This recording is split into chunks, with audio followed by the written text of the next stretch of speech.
औरैया जिले बहादुरपुर गांव में पहुंचे भीम आर्मी चीफ चंद्रशेखर आजाद। इन बहनों ने वीडियो बना के किया था वायरल। 3 दलित व्यक्तियों की हत्या में पहुंचे चंद्रशेखर आजाद। उनको आया था गुस्सा। ठाकुर समाज के लोगों ने की थी निर्मम हत्या। कड़ी सुरक्षा में पहुंचे चंद्रशेखर आजाद बहादुरपुर गांव। चंद्रशेखर भाई, जय भीम की। आप यहाँ पे आओ, मेरी मदद करो। और मेरे ससुर को भी मार दिया, मेरी सास को भी मार दिया, मेरे पति को भी मार दिया, मेरे बच्चों को भी धमकी दी जा रही है। आप आकर मेरी मदद करो भैया। हम कॉल करेंगे, ऐसे नहीं चलेगा। मदद करोगे नहीं करोगे?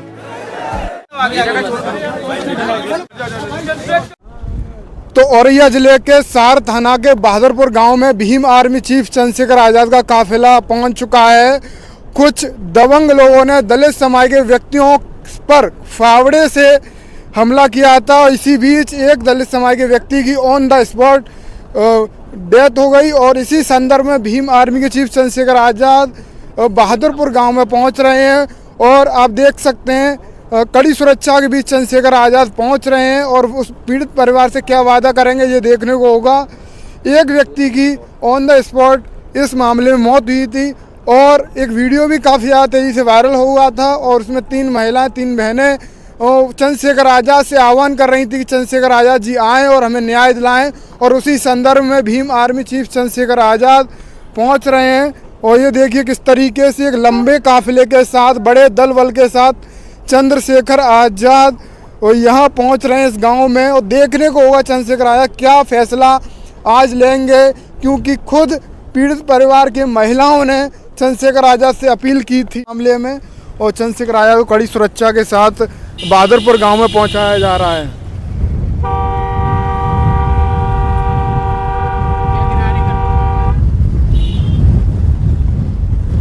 तो ये काफिला देखिए, चंद्रशेखर आजाद उस पीड़ित परिवार की न्याय की आवाज़ को बुलंद करने के लिए चल रहे हैं। और देखने से ध्यान रखा जा रहा है चंद्रशेखर आजाद उस गांव में लगभग पहुंचने के हुए हैं और पूरा काफिला उनके पीछे दौड़ रहा है।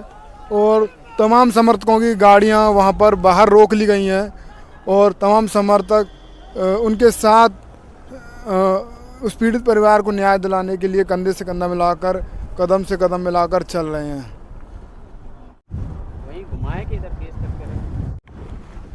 और तमाम समर्थक उनके यहाँ उनका इंतजार कर रहे हैं। और कौन सा काम कर रहे हैं?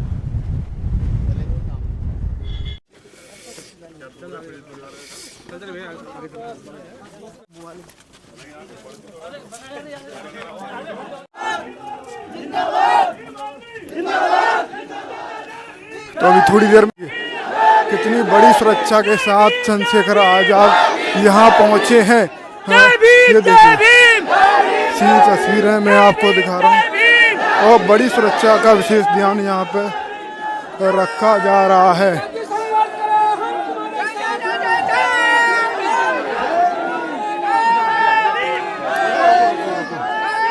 अभी थोड़ी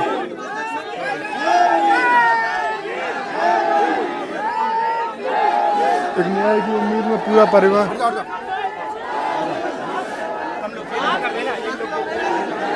अभी रुकना हुई है।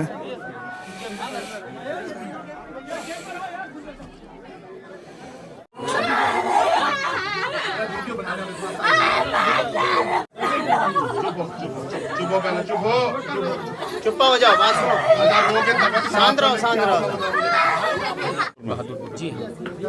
बहादुरपुर में हम इसलिए हैं कि बहादुरपुर में हमारे परिवार के एक व्यक्ति की हत्या हुई और जिसकी हत्या हुई उसका परिवार डर के साए में है। ये मेरे साथ गौरव हैं, ये बहुत छोटे हैं। कितने साल के हो? 12 साल के। मैंने इनका एक वीडियो देखा और इनकी मम्मी का, जिसमें ये डरे डरे और इन्होंने मुझसे अपील की थी कि आप भैया आओ मदद कराने। मेरी इनसे बात भी हुई। मैं ये समझता हूँ कि मैंने जब इस परिवार को सुना है तो वो इस डर में है कि हो सकता है उनके साथ कभी भी कोई घटना घट जाए, क्योंकि उनके पहले के अनुभव बहुत अच्छे नहीं हैं। और उन्होंने जो बताया 2012 में उनके फादर के साथ जिनकी हत्या हुई, उनके फादर के साथ, फिर उनकी मदर के साथ जो संदिग्ध घटनाएं घटी जिनका उनको शक है और उनको न्याय भी उस तरह से शायद नहीं मिला जिसकी उनको उम्मीद थी। और अब ये जो हुआ, मैं अभी यहाँ के अधिकारियों से बात करूँगा। मुझे लगता है कहीं ना कहीं कार्रवाई में कुछ ढिलाई बरती गई है। इस परिवार की सुरक्षा व्यवस्था भी मजबूत होनी चाहिए। इसके लिए इस परिवार के लिए परमानेंट सुरक्षा की व्यवस्था हो। कुछ हमारी मांगे भी रहेंगी, जैसे इस परिवार को एक उचित मुआवजा जो है वो मिलना चाहिए। इस परिवार को सशस्त्र लाइसेंस जो है, आर्म्स लाइसेंस की व्यवस्था सरकार कराए, क्योंकि अगर ये अपनी जीवन रक्षा नहीं कर पाए, कोई घटना हो जाए, कौन जिम्मेदार होगा। ये इनका अधिकार भी है। इनकी जो माँ है गौरव की, वो अपना परिवार कैसे संभालेंगे। इनके तो परिवार के कमाने वाला व्यक्ति चला गया, तो उनकी पेंशन की, उनके लिए रोजगार की व्यवस्था। और ये मैं सच कह रहा हूँ, ये परिवार इतना डर में है कि यहाँ रहना नहीं चाहता। तो सरकार की जिम्मेदारी है कि इस परिवार की जिम्मेदारी, इनकी व्यवस्था करे कि जहाँ भी ये रहना चाहते हैं। ये अधिकार हमें कानून देता है। तो मुझे लगता है कि आज आने से काम नहीं चलेगा। मैं जल्द जो है आज अपने सभी साथियों से बात करके एक बड़ा धरना जो है औरैया जिला मुख्यालय पे होगा। इसके बिना कार्य नहीं चलेगा, मुझे ऐसा लगता है। क्योंकि अगर परिवार डर के साए में है और न्याय नहीं मिल रहा है, कुछ आरोपियों को बचाने की बात भी सामने आ रही है। और मेरी परिवार से बात हुई, मैं अधिकारियों से बात करूंगा। अगर परिवार, न्याय होने से ज़्यादा न्याय दिखना बहुत ज़रूरी है। ये कैसा उत्तर प्रदेश है जिसमें मुख्यमंत्री कहते हैं कि सब अच्छा है, कानून व्यवस्था बहुत अच्छी है। उसी उत्तर प्रदेश में यहीं 200 किलोमीटर लखनऊ से, और आज एक परिवार डर के साए में, मुख्यमंत्री जी बहुत बड़े बड़े भाषण देते हैं। मुख्यमंत्री जी का झूठा खोखले वादे की सच यही है। तो ये अन्याय हम लोग बर्दाश्त नहीं करेंगे। आज तो मैं परिवार से मिलने आया था, लेकिन अभी मुझे लगता है कि यहाँ मेरी ज़रूरत ज़्यादा है। तो अब हम इस पर एक बड़ा आंदोलन कॉल करेंगे, ऐसे नहीं चलेगा।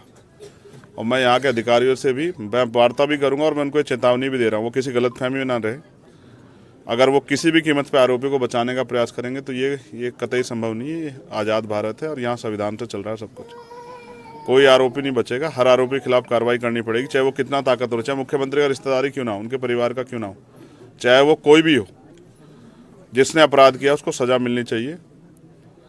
और मैं अभी पहले एक बार अधिकारियों से बात करूँगा और फिर एक्स के माध्यम से जैसे भी अपनी बात परिवार अधिकारी बात करने के बाद, क्योंकि आपसे पहले मुलाकात हो, फिर मैं बात रखूँगा। लेकिन मैं फिर आपसे कहूँगा कि उत्तर प्रदेश में कानून व्यवस्था दम तोड़ चुकी है। उसका बड़ा उदाहरण आपके सामने है कि एक परिवार रो बिलख रहा है और उसके साथ सिर्फ उस घटना में लीपापोती और खिलवाड़ के अलावा कुछ नहीं हो रहा है। और ये हम स्वीकार नहीं करेंगे। इसका जवाब जो है हम शक्ति के बल से देंगे।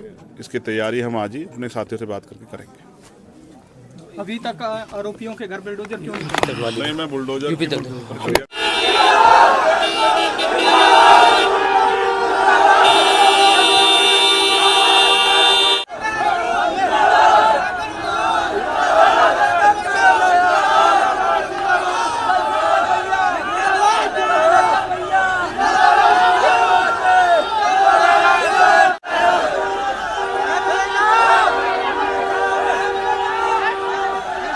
साइड में कर दो ना, साइड में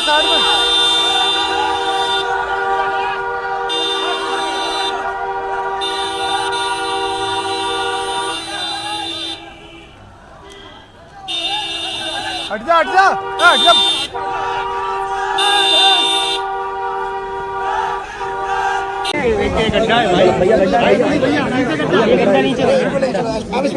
ठीक है, चलूंगा। जय भीम।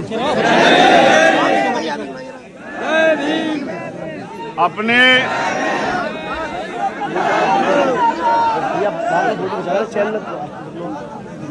मैंने प्रशासन के पुलिस के अधिकारियों से बात की है और हमने उनको 3 दिन का समय दिया है।